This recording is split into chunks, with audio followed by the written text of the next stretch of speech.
Sup everyone, I'm your female otaku and I'm here to review chapter 19 of Happiness. And please let me know if you're watching this review because the previous chapter review that I made, for chapter 18 of Happiness, there wasn't too many views and there weren't too many comments. So let me know if you are watching this review. Please leave a comment so that I can keep on making these reviews. Otherwise, then I'll just have to stop making Happiness because no one's interested. Which is fine if you're not interested, but I don't want to waste my time making these reviews if no one's going to be watching them. But anyway, Gosho decides to have a chat with Sakurane, which is very strange. Even Sakurane said it himself. He's just I'm surprised that you just went to talk to a shady guy like me. Like honestly, there's so much shade. There's so much shade surrounding this guy, especially with his little backstory about what happened with his sister. Honestly, there's something up with him.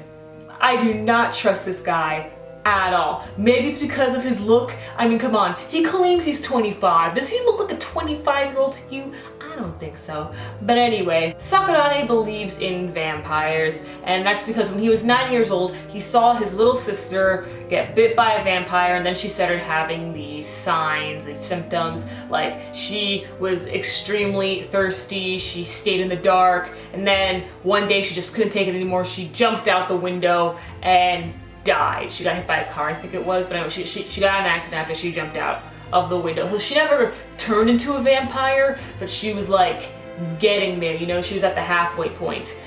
And Gosho decides to team up with Sakurane to discover more about the vampires. And even Gosho tells Sakurane about her situation with what's going on with Okazaki. And then in the meantime, we go over with Nao and Yuki with their sex life. And the mother, she comes over, she's just all like, hey Nao, it's dinner time. You want to join us for once? And then now she's all like, oh my gosh, mom, just go away. Just leave the food over there by the door. Just leave me alone. And of course, this is all just excuses and stuff why she's being so rude because, she's busy having sex with her boyfriend. And the mother, she's just all like, we really want to see you. And then the father comes up.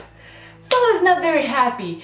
Kicks down the door and sees them. He catches them having sex. So it's just like, oh boy.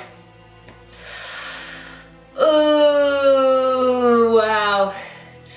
That's embarrassing, but what makes it worse is that Yuki gets out of control and pounces on Nao's father, as the father was beating him first. The father was beating up Yuki, kicking him down, says he's gonna kill him, and then Yuki pounces on him and sucks his blood. So now Yuki will become a full-fledged vampire. So I guess this means he'll at least come back to his senses.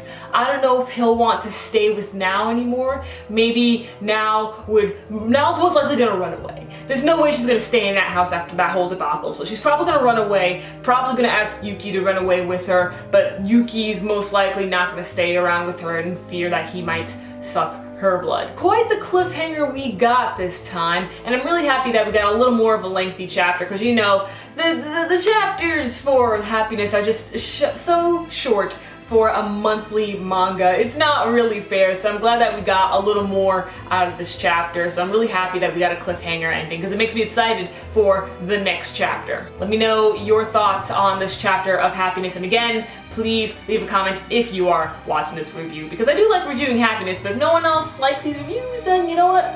Fine, that's fine. I'll just read Happiness on my own time. Catch me later as I review Boku no Hero Academia and Danganronpa 3 Zetsubohen. I'm your female otaku, sayonara.